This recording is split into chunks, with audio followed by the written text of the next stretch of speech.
Hello everyone, welcome back to my channel Clarity of Commerce with Jyoti. Today we discuss the trait theory of leadership. Trait theory of leadership is similar with the great man theory of leadership, but it is the main difference here is that the characteristics of trait theory depend on the successful and unsuccessful leader's character.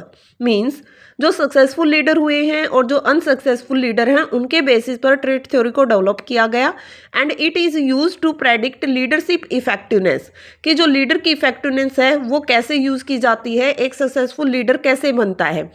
Successful leader definitely have interest ability and personality trait that are different from those of the less effective leader. Means जो leader होते हैं, जो less effective leader हैं, जो unsuccessful leader हैं, उनसे अलग होता है सक्सेसफुल लीडर के कैरेक्टरिस्टिक, जिसमें उसका इंटरेस्ट, एबिलिटी और पर्सनैलिटी ट्रेट हम देखते हैं। जैसे महात्मा गांधी हुए, उनका ट्रेट अलग है, उनका बिहेवियर अलग है, उनकी पर्सनैलिटी अलग है। सुभाष चंद्र बोस हम कह सकते हैं। और भी हमारे बहुत सारे सक्सेसफुल लीडर्स हैं जिनके बेसिस पर हम डिफाइन करते हैं कि एक सक्सेसफुल लीडर के ट्रेट क्या होते हैं, बिहेवियर कैसा होता है। फिर कहा the resulting list of trait both for successful and unsuccessful are then compared to those of potential leader to assess their likelihood of success और फेलर। मीन्स जो हम सक्सेसफुल और अनसक्सेसफुल ट्रेट की बात कर रहे हैं उनको आपस में कंपैरिजन किया जाता है कि एक जो पोटेंशियल लीडर है वो कौन सी सक्सेस पर डिपेंड करता है और उसके फेलियर क्या रहे कि वो सक्सेसफुल नहीं हो पाया। तो जो ट्रेट थ्योरी है it is also similar great man theory, इसको हम ग्रेट मैन थ्योरी भी कह सकते हैं, but here main difference is that great man theory में कहा कि जो ट्रेट हैं, जो एबिलिटी, पर्सनैलिटी और करेक्टर हैं वो इनबोर्न होते हैं लीडर में, but trait are completely inborn. इसमें कहा कि ट्रेट में हमें वहाँ पर उसके करेक्टर्स को पहचानना पड़ता है। Theory suggest that there are certain identifiable qualities that are good leader must possess. इसमें कहा कि एक अच्छा लीडर तभी बन सकता है जब उसके अंदर इनबोर्न क्वालिटी होती हैं लीडर बनने की, बस हमें उसको पहचानना पड़ता है और उसको डेवलप करना पड़ता है उसकी क्वालिटी को। The trait model of leadership is based on the characteristics of many leader both successful and unsuccessful and is used to predict leadership effectiveness. The resulting list of traits are then compared to those of potential leader to assess the likelihood of success or failure. Some researchers focus on intelligence, initiative, individuality and other on scholarship, dependability, responsibility, social participation. तो इसमें यही कहा गया है कि जो intelligence, initiative, जो उसकी कैरेक्टरिस्टिक्स हैं वो डिपेंड करती हैं लीडर के बिहेवियर पर और वो टोटली इनबोर्न होती हैं। The trait theory give constructive information about leadership. ठीक है, it can be applied by people at all level in all types of organisation. हर तरह के ऑर्गेनाइजेशन में इसको अप्लाई किया जा सकता है। Manager can utilize the information from the theory to evaluate their position in the organization and to assess how their position can be made stronger in the organization. This theory make the manager aware of their strength and weakness and thus they get an understanding of how they can develop their leadership quality. इस theory के अंदर बताया गया कि manager अपनी strength और weakness से aware होता है, उसको पता होता है कि उसकी क्वालिटी क्या है, किस तरीके से उसको सबॉर्डिनेट के साथ बिहेव करना है, उसके अंदर कौन सी क्वालिटी को डेवलप किया जाएगा। तो यहाँ पर 7 लीडरशिप ट्रेट बताए कि एक लीडर का बिहेवियर कैसे कैसे हो सकता है। Achievement drive, leadership motivation, integrity and honesty, knowledge, self confidence, intelligence and cognitive ability. तो अचीवमेंट ड्राइव में क्या कहा कि कोर ट्रेट आइडेंटिफाइड हम कैसे करेंगे। हाई लेवल ऑफ एफर्ट होना चाहिए लीडर के अंदर, हाई लेवल ऑफ एम्बिशन होना चाहिए, एनर्जी होनी चाहिए, इनिशिएटिव कि हर कोई भी काम करने के लिए वो रेडी रहे, मना ना करे किसी चीज़ से। तो ये लीडर की क्वालिटी होती हैं कि वो चाहता है अपने आप को डेवलप करना। Leadership motivation, an intense desire to lead other to reach shared goal, कि लीडर के अंदर मोटिवेशनल पावर होनी चाहिए कि वो गोल से रिलेटेड अपने आप को दूसरों के साथ मोटिवेट कर सके कि खुद भी गोल को अचीव करना है और सबॉर्डिनेट को भी गोल अचीव करना है। Honesty and integrity means subordinate के साथ ट्रस्टवर्दी होना चाहिए, रिलायबल होना चाहिए एंड ओपन माइंड होना चाहिए, ये नहीं कि उनके साथ वो बायसनेस क्रिएट करे। कॉग्निटिव एबिलिटी में बताया capable of exercising good judgement, कि उसके अंदर डिसीजन मेकिंग की पावर होनी चाहिए कि जो भी वहाँ पर वर्कर काम कर रहे हैं अच्छे तरीके से वो वहाँ पर क्लासीफाई कर सके कि कौन सा बेस्ट एम्प्लॉय है, कौन सा वर्स्ट एम्प्लॉय है, कौन सा न्यूट्रल है। स्ट्रॉन्ग एनालिटिकल एबिलिटी होनी चाहिए लीडर की और कंसेप्चुअलिटी स्किल होनी चाहिए कि वो अच्छे तरीके से डिसीजन मेकिंग कर सके। नॉलेज ऑफ बिजनेस, ये नहीं कि बस लीडर की वहाँ पर उसके अंदर क्वालिटी, बिजनेस से रिलेटेड भी उसको नॉलेज होनी चाहिए। जिस ट्रेड में वो काम कर रहा है उसको एफिशिएंट नॉलेज हो उस चीज़ की, चाहे वो प्रोडक्शन प्रोसेस से, ऑपरेशन प्रोसेस से है या फिर मार्केटिंग से, तो उसको उस बारे में भी नॉलेज होनी चाहिए। Technical knowledge must have. Emotional maturity, well adjusted, does not suffer from several psychological disorder. इसमें कहा कि डिसऑर्डर नहीं होना चाहिए किसी भी तरीके का, कि वो मेंटल डिस्टर्ब है, उसकी जो मेंटल एबिलिटी है वो स्ट्रांग होनी चाहिए। चेरिस्मा हो सकता है क्रिएटिविटी एंड फ्लेक्सिबिलिटी, कि टाइम पर जब भी डिसीजन मेकिंग चेंज करना पड़े तो इतना कैपेबल होना चाहिए कि वो आराम से डिसीजन मेकिंग को चेंज कर सके as per the requirement of the environment changes and as per the requirement of the subordinate. फिर का एडवांटेजेस क्या हो सकती हैं ट्रेड थ्योरी की? It is naturally pleasing theory, कि नेचुरल इनबोर्न कैपेबिलिटी होती है इंडिविजुअल की और ये नेचुरली ही बिल्डअप होती है। It is valid as lot of research has validated the foundation and basis of the theory, कि बहुत सारी रिसर्च की गई और उनके बेसिस पर इस थ्योरी को डेवलप किया गया। It's serve as a yardstick against which the leadership trait of an individual can be assessed, कि जो लीडरशिप के ट्रेट होते हैं वो इंडिविजुअल असेस किए जा सकते हैं। It gives A detail knowledge and understanding of the leader element in the leadership process, कि ये हमें सारे लीडर की जो भी क्वालिटी होती है, जो ट्रेट होते हैं, उनके बारे में बताती है। फिर का लिमिटेशन क्या हो सकती है ट्रेड थ्योरी की? Not based on research. एक तरफ तो ये कह रहे हैं कि फंडामेंटल बेसिस है, दूसरी तरफ कह रहे हैं कि रिसर्च ही नहीं की गई, क्योंकि सारे इनबोर्न क्वालिटी के ऊपर उसको फोकस किया गया ट्रेड थ्योरी को, जैसे ग्रेटमैन थ्योरी को फोकस किया गया। Not possible to isolate a specific set of trait, इसमें कहा कि कोई स्पेसिफिक सेट नहीं बना गया है कि ये क्वालिटी होनी चाहिए। हर बंदे की अपनी अलग क्वालिटी होती है, अलग ट्रेट होता है, हर किसी लीडर का अपना अलग बिहेवियर होता है। Theory does not relate trait to performance, कि इस थ्योरी को परफॉर्मेंस से रिलेट नहीं किया गया, बस उसकी क्वालिटी, करेक्टरिस्टिक और चेरिस्मा के बारे में बताया गया।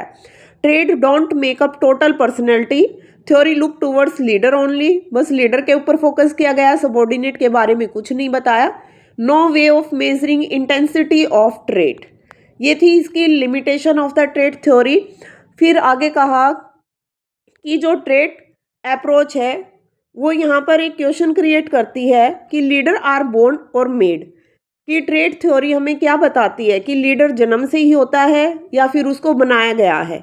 इसमें कहा whether leadership is an art और साइंस, कि दोनों तरीके से हो सकता है, कुछ उसमें इनहेरेंट क्वालिटी होती है, कुछ एक्वायर्ड क्वालिटी होती हैं। It's still require the application of special skill techniques even if there are certain inborn qualities that make one a good leader. These natural talent need encouragement and development। Main चीज़ यही है कि इसके अंदर कुछ inborn quality होती हैं और कुछ एक्वायर्ड क्वालिटी होती हैं।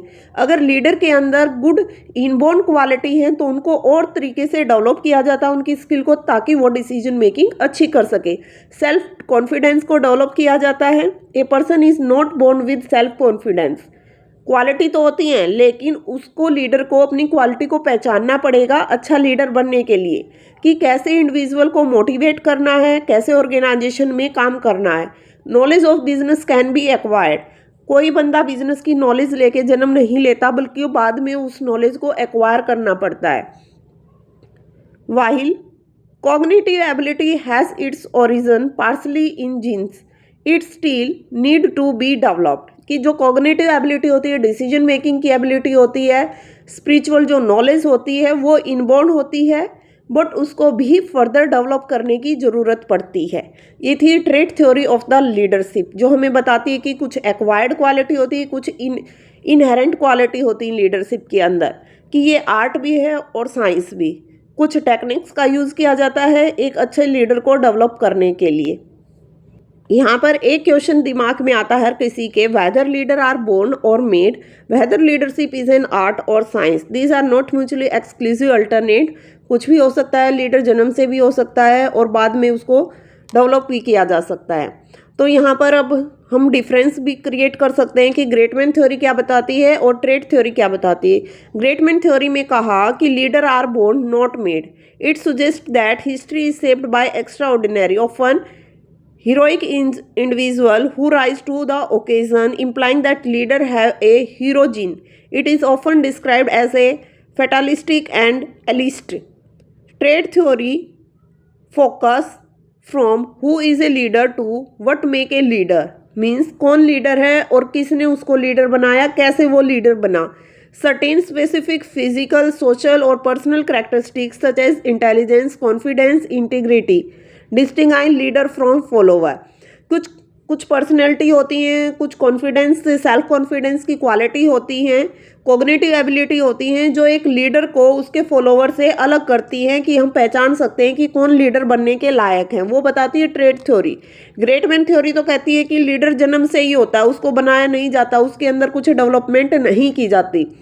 फिर कहा great man theory are entirely inborn और इनहेरिटेटेड, बट ट्रेट थ्योरी में कहा towards inborn characteristics they evolved to suggest that some leadership quality can be acquired through learning, experience and training। कि treatment theory में कह रहे हैं कि कुछ इनबोर्न करेक्टरिस्टिक होते हैं लीडर के अंदर और कुछ एक्वायर्ड करेक्टरिस्टिक्स होते हैं कि बिजनेस के बारे में उनको नॉलेज नहीं होती, उस नॉलेज को बढ़ावा देना, एक्सपीरियंस जनरेट करना, ट्रेनिंग देना फर्दर उनकी लीडरशिप क्वालिटी को डेवलप करने के लिए। फिर कहा कि जो ग्रेट मैन थ्योरी है वो फोकस करती है हिस्टोरिकल फिगर पर। नेपोलियन हिल और गांधी जी के विचारों के अकॉर्डिंग कहा कि लीडर हैं जो जन्म से ही होते हैं, इनहेरेंट होते हैं, अनट्रेनेबल होते हैं, अनरिपीटेबल टैलेंट होता है कि उन्हें किसी चीज़ की कोई ज़रूरत नहीं होती, उनके अंदर खुद ही इतनी एबिलिटी होती है। बट ट्रेट थ्योरी हमें कहती है कि कुछ इनहेरेंट क्वालिटी होती हैं और कुछ पोटेंशियल लीडरशिप की इफेक्टिवनेस के ऊपर डिपेंड करता है कि कुछ सक्सेसफुल लीडर होते हैं और कुछ अनसक्सेसफुल लीडर होते हैं। तो उनके अकॉर्डिंग ट्रेट थ्योरी को डेवलप किया गया। फिर कहा कि साइंटिफिक बेसिस पर हम कैसे डिफ्रेंशिएट कर सकते हैं। Great man theory largely based on biographical analysis lacking rigorous scientific evidence. कि बायोग्राफिकल एनालिसिस के ऊपर बेस है ग्रेट मैन थ्योरी, कोई साइंटिफिक एविडेंस नहीं है कि एक लीडर कैसे डेवलप होगा, कैसे उसको बनाया गया। But trait theory considered a more scientific approach at least in the early 20th century that attempt to categorize and measure specific attribute. कि कुछ एट्रीब्यूट इनबोर्न होते हैं, कुछ एट्रीब्यूट एक्वायर्ड होते हैं। Great man theory developed in 19th century by Thomas Carlyle, but trait theory developed as a modification or extension of the great man theory aiming to be more analytical and practical। कि जो trait theory है उसको modified करती है great man theory को। फिर कहा कि मेन डिफरेंस क्या है कि जो ग्रेट मैन थ्योरी है वो born and not made, but trait theory born but can be developed. Inborn और नेचुरल चेरिस्मा होता है ग्रेट मैन थ्योरी में, और ट्रेट थ्योरी में आइडेंटिफिएबल कैरेक्टरिस्टिक्स होते हैं, उसकी पर्सनैलिटी, उसके बोलने का तरीका, कॉग्निटिव एबिलिटी की आइडेंटिफाई किया जाता है लीडर के अंदर उन कैरेक्टरिस्टिक्स को। इसमें कहा हीरोइक जीनियस होते हैं कि ड्राइवर ग्रेट मैन थ्योरी में, उसमें कहा स्पेसिफिक एट्रीब्यूट होते हैं जिनको पहचानना पड़ता है ग्रेट मैन थ्योरी के अंदर। ये 19th century में डेवलप हुई। ट्रेट थ्योरी 20th century में डेवलप्ड हुई एनालिटिकल बेसिस के ऊपर। ग्रेट मैन थ्योरी के जो फ्लेक्सिबिलिटी है वो रिजिड मानी गई है कि उसके जो इनबोर्न क्वालिटी है उनको चेंज नहीं किया जाता। But as per the great man theory trait theory it is more flexible and acquired characteristics within the leader. कि जो लीडरशिप की करेक्टर्स होते हैं उनको एक्वायर्ड भी किया जाता है और वो इनबोर्न भी होते हैं। Both theory are considered somewhat outdated because they focus only on the leader and ignore the need of the follower and the situation। दोनों थ्योरी एक ऑर्गेनाइजेशन के व्यू पॉइंट ऑफ व्यू से आउटडेटेड मानी गई हैं क्योंकि दोनों थ्योरी लीडर के ऊपर ज़्यादा फोकस करती हैं और जो फॉलोवर और जो एज पर द टाइम जो सिचुएशन की रिक्वायरमेंट होती है उसके ऊपर फोकस नहीं किया गया। ये थी ग्रेट मैन थ्योरी और ट्रेट थ्योरी के अंदर जो भी डिफरेंसेस हैं।